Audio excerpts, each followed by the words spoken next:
దేవునికి మహిమ కలుగును గాక. ప్రభునందు ప్రియమైన దేవుని పిల్లలు బాగున్నారా? దేవుని మహాదయని బట్టి దేవాది దేవుడు రాత్రికాల సమంతా ఆయన కృపలో మనల్ని జ్ఞాపకం చేసుకుని ఉదయకాల సమయంలో చక్కటి సమయాన్ని ప్రభు మనందరికీ అనుగ్రహించారండి. పరిశుద్ధ గ్రంథంలోంచి ఒక చిన్న మాట మనం జ్ఞాపకం చేసుకుందాం. కీర్తన గ్రంథము 41వ అధ్యాయం.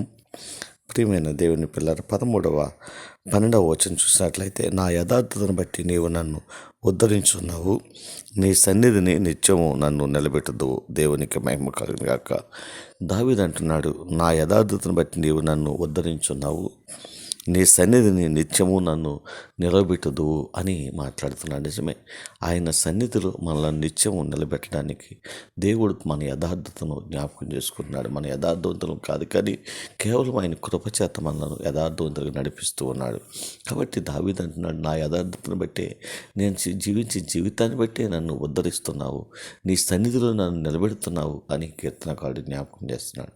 ప్రియమైన దేవుని పిల్లరా, మనము కూడా దేవుని సందులో దేవునికి ఇష్టలైనటువంటి వారిగా మనం ఉండగలిగినప్పుడు ఖచ్చితంగా దేవుడు మనల్ని నిలబెడతాడు, ఆయన ఆదరిస్తాడు, ఆధ్యాత్మికంగా బలపరుస్తాడు. అటువంటి గొప్ప ధన్యత ఈ ఉదయకాల సమయంలో మనం అందరము కలిగి ప్రభువులో సాగిపోవడానికి మనం సిద్ధపడాలని, అటువంటి విశ్వాస జీవితాన్ని మనం ప్రభు సందులో కలిగి నడుచుకోవాలని ఈ చిన్న మాట ద్వారా జ్ఞాపకం చేస్తున్నాను. దేవుడు అటువంటి గొప్ప భాగ్యాన్ని ప్రభు మనందరికీ అనుగ్రహించి నడిపించునుగాక.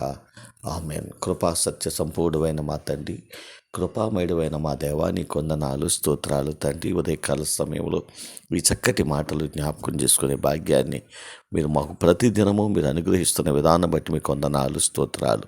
అవును తండ్రి, ఆయా దావీదు జ్ఞాపకం చేసిన రీతిగా నా యథార్థతను బట్టి నీవు నన్ను ఉద్ధరించున్నావు, నీ నిత్యము నన్ను నిలబెట్టుచున్నావు అని కీర్తనకారుడు జ్ఞాపకం చేస్తున్నాడు. అటువంటి విశ్వాస జీవితాన్ని మాకును దయచేయండి. ఈ కడవరి కాలంలో ప్రభు నీ సన్నిధిలో నిలిచేటువంటి భాగ్యాన్ని ప్రతి బిడలకు అనుగ్రహించి వారిని సన్నిధిలో నీతో సహవాసం చేసే గొప్ప ధన్యత ప్రతి ఒక్కరికి నీ నామములో అనుగ్రహించండి. స్థానిక సంఘాన్ని, గ్రామాన్ని కూడా దీవించండి, ఆశీర్వదించండి. ఎవరి సమస్యల్లో ఉన్నారో సమస్యలను విడిపించండి, ఎవరి బాధల్లో ఉన్నారో బాధల నుంచి విడిపించండి. అద్భుతమైనటువంటి కాపుదల వరకు దయచేయండి.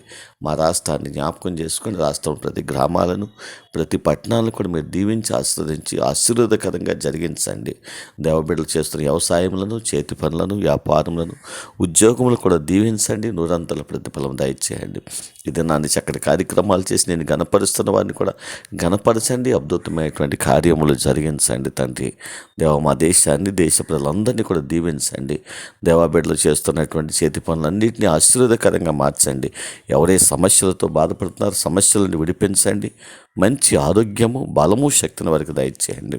దేవ మా దేశాన్ని, ప్రపంచ దేశాలన్నింటినీ కూడా శాంతి సమాధానంతో వర్ధిల్లే భాగ్యం దయచేయండి. ఉదయకాల సమయంలో ఆయా దేశాల్లో, ఆయా రాష్ట్రాల్లో మా ప్రియ బిడ్డలందరినీ జ్ఞాపకం చేసుకొని వారి కష్టార్జితము, వారి కుటుంబాలకు, వారి బిడ్డలకు అందరికీ కూడా ఆశీర్వాదకరంగా, దీవెనకరంగా, మేలుకరంగా మార్చండి. ప్రభువా, ఆయా ఈ దినాన్ని నిన్న చక్కటి కార్యక్రమాల్లో గణపరుస్తున్న వారిని కూడా గణపరచండి.